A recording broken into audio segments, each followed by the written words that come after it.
Jeszcze rok temu nie wiedziałam, jak będzie wyglądało moje życie. Nie sądziłam, że pewnego dnia obudzę się w hiszpańskim mieszkaniu z widokiem na miasto i poczuję ogromny spokój. Ostatnio próbowałam napisać list do siebie sprzed roku, do kobiety, która zamykając drzwi do pustego mieszkania w Polsce, bała się tego, co przed nią. Nie wiedziała, czy to wszystko ma sens i jak potoczą się jej dalsze losy.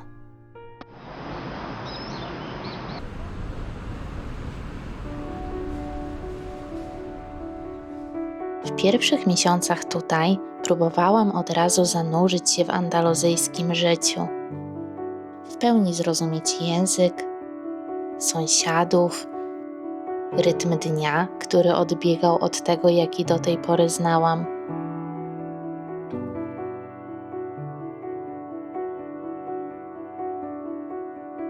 Od dziecka uczono mnie, że na wszystko należy być przygotowanym, że nie można dać się zaskoczyć. Tutaj zobaczyłam, że to nie ma znaczenia,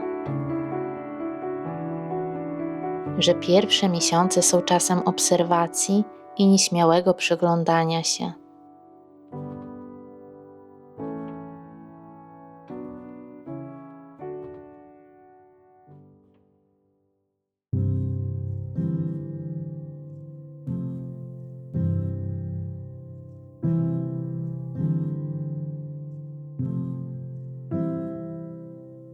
Chciałabym powiedzieć sobie sprzed roku, że nie muszę wszystkiego od razu rozumieć, obawiać się, że czegoś nie wiem,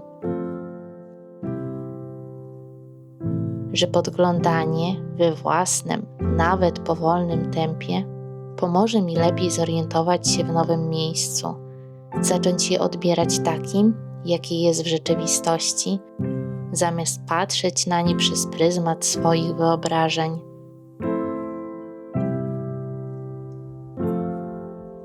Gdybym mogła dać konkretną radę sobie sprzed roku, powiedziałabym: nie próbuj przewidzieć całego życia.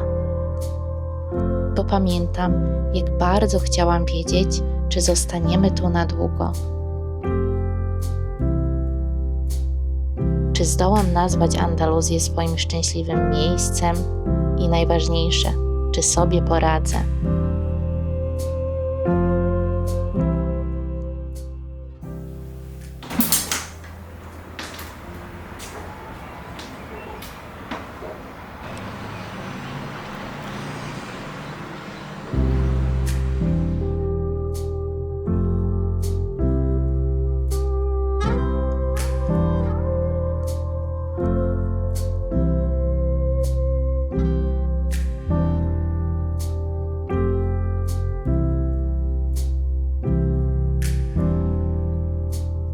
Myślę, że rok temu bardzo obawiałam się tego, że idealizuję tutejsze życie, że mam jakąś swoją wizję, która mnie zgubi. Bo wiecie, wyprowadzka do obcego kraju często kojarzy się z takim cudownym, ekscytującym doświadczeniem. Nowe życie, nowa energia, nowi ludzie, nowe miejsce przede wszystkim. A prawda jest bardzo zwyczajna. I bywają takie dni, kiedy siedzę sama w urokliwej hiszpańskiej kawiarence i czuję się bardzo zagubiona. Bywają takie chwile, kiedy dostrzegam głównie mankamenty życia tutaj. Są momenty, kiedy tęsknię, już abstrahując od takiej tęsknoty za bliskimi, która towarzyszy mi każdego dnia, to chodzi mi o tęsknotę za rzeczami, o które bym siebie nawet nie podejrzewała. W przeciągu tego roku brakowało mi bardzo kubka zimowej herbaty, wypitej pod kocem w takie, wiecie, ciemne, zimne, deszczowe, pochmurne popołudnie, jakkolwiek to brzmi. Brakowało mi zapachu polskiej zimy. I gdybym mogła wrócić do tamtych chwil, to powiedziałabym sobie: nie panikuj, nie oceniaj nowego życia na podstawie pierwszych miesięcy, nie oceniaj go przez pryzmat tęsknoty, która jest czymś naturalnym, bo pojawią się również piękne chwile, takie, których na przykład brakowało mi przed przeprowadzką, tylko na nie potrzeba czasu. I myślę, że przede wszystkim ja zaczęłam dostrzegać te fajne rzeczy dopiero wtedy, kiedy przestałam oczekiwać. Bo nie zawsze wszystko jest od samego początku poukładane, szczęśliwe.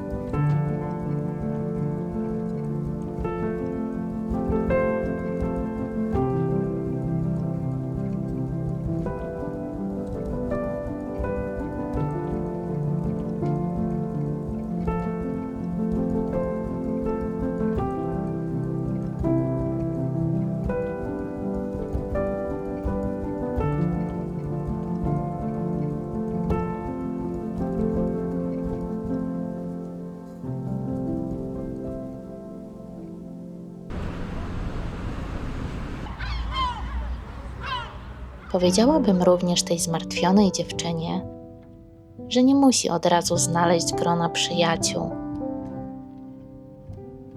że może na początku czuć się samotna i to normalne, że tworzenie na nowo siatki znajomych w obcym miejscu to proces, który potrafi trwać nawet miesiącami. I choć będzie on wymagał cierpliwości, niejednokrotnie wyjścia ze swojej strefy komfortu, w końcu zaowocuje. Uspokoiłabym ją, że nadejdzie taki czas, kiedy zacznie powoli odnajdywać swoich ludzi, te właściwe osoby, z którymi stworzy wyjątkowe relacje, być może na całe życie.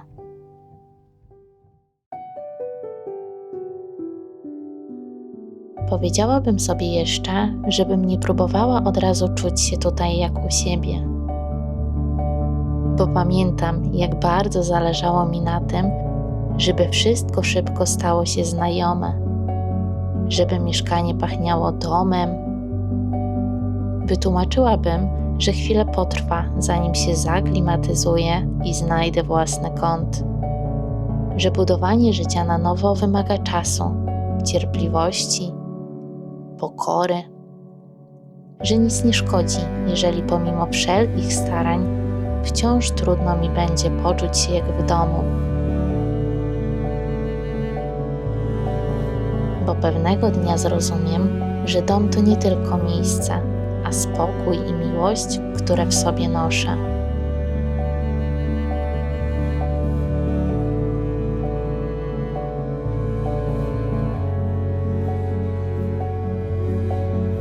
Próbowałabym również siebie przekonać, że zmiana ścieżki zawodowej w obcym kraju tylko w teorii wydaje się być bardzo skomplikowana, że w rzeczywistości nie różni się znacząco od polskich realiów, że każda nieznana droga bywa wymagająca, ale przyjdzie taki dzień, w którym usiądę przy swoim laptopie i podziękuję sobie, że postanowiłam wybrać taką drogę.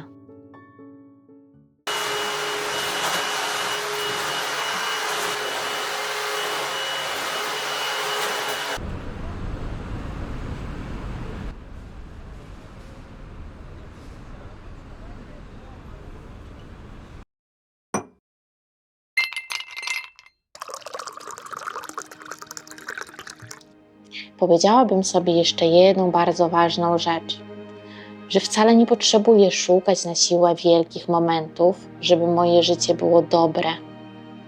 I rok tutaj wyraźnie mi pokazał, że te najpiękniejsze chwile są bardzo proste.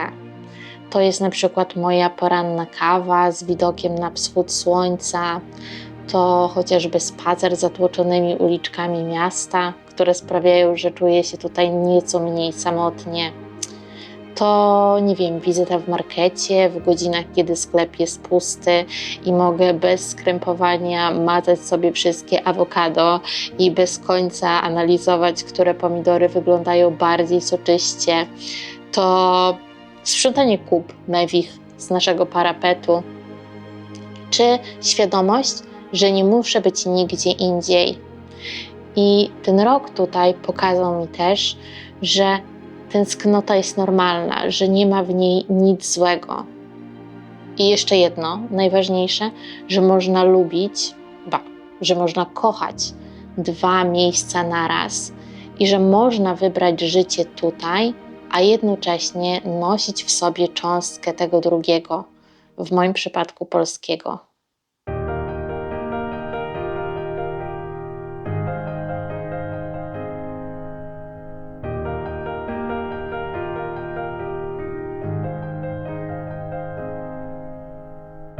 Kiedy rok temu podjęłam decyzję o wyprowadzce za granicę, bałam się jej konsekwencji.